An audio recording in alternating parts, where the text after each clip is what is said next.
Hey guys, চলে এসেছি আবার একটা নতুন মিনি ব্লগ নিয়ে। তো সরস্বতী পুজোর পরের দিনে যে খেলাগুলো হয় সেগুলো শুরু হয়ে গেছিল। এখানে ফার্স্ট রাউন্ডে বাচ্চাদের পাসিংদা বল চলছিল, এর পরে হবে বড়দের। তো তারপরে আমরা বসে পড়েছিলাম খেলার জন্য। এই গেমটা খেলতে দারুণ মজা লাগে, খুব সিরিয়াস হয়ে যায় সবাই, কিন্তু পুরোটাই লাকের ব্যাপার আমার মনে হয়। তো যাই হোক, খুব মজা করা হয় সেই কদিন। তো তারপরে চলছিল মায়ের আরতি সন্ধেবেলায়।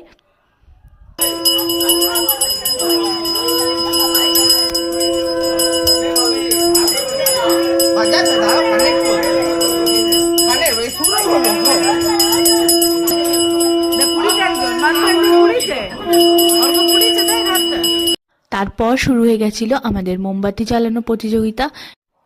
মাও নেমে পড়েছে খেলাতে। তো মা সহজে কোনো কিছুতে নাম দিতে চায় না, কি ভাগ্যে নাম দিয়েছিল।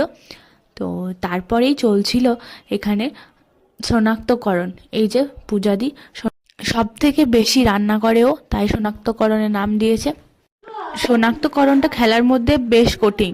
কালো বিড়ি, সাদা বিড়ি, কালো সর্ষে, সাদা সর্ষে, এগুলো কি করে চিনতে পারে মানুষ আমি জানি না। আমি তো এরকমই চিনতে পারবো না, খোলা চোখেও চিনতে পারবো না। তারপর এখানে চলছিল লঙ্কা বাছা প্রতিযোগিতা। তো এখানে আমি নেমে পড়েছিলাম, এটাতে আমিও নাম দিয়েছিলাম। তো আমি মোটেই 14টি বাছতে পেরেছি। আর এই যে আমাদের মাইমা গ্লাস ফেলানো প্রতিযোগিতায় নাম দিয়েছে। এরা মনে হয় মেলার থেকে তুলে এনেছে গেমটা। তো কেউ গ্লাসগুলো ফেলতে পারেনি। একটা গ্লাস ফেললে হবে না, সব গ্লাসগুলোই ফেলতে হবে টেবিল থেকে। যে ফেলতে পারবে তার প্রাইজ। তো এখানে মাইমা আর একটা দিদি দেখতে পাচ্ছ এখানে ডান্স করছে।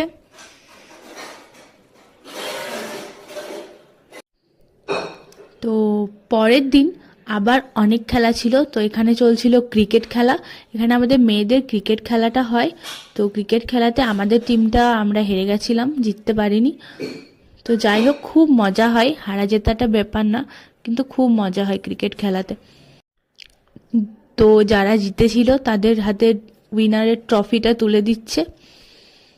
তারপরে এখানে চলছিল ফটো সেশন। বিক্রম মাস্টার দ্বারা সরস্বতী পূজা কমিটি হিসেবে বিক্রম মাস্টার দ্বারা সরস্বতী পূজা কমিটি হিসেবে আমাদের পরের খেলা জিলিপি খাওয়া। তো তারপর ফটো তোলা শেষ হলে নেক্সট খেলা ছিল আমাদের জিলিপি খাওয়া। তো জিলিপি খাওয়াতে নাম দিইনি। এই খেলাটা বিরাট হাসি লাগে। তো দেখতে পাচ্ছ খেলা শুরু হয়ে গেছে। এই যে মাইমাও নাম দিয়ে দিয়েছিল। তো মাইমা লাস্ট পর্যন্ত বিরক্ত হয়ে দড়ি ছিঁড়ে জিলিপি খেয়ে নিয়েছে।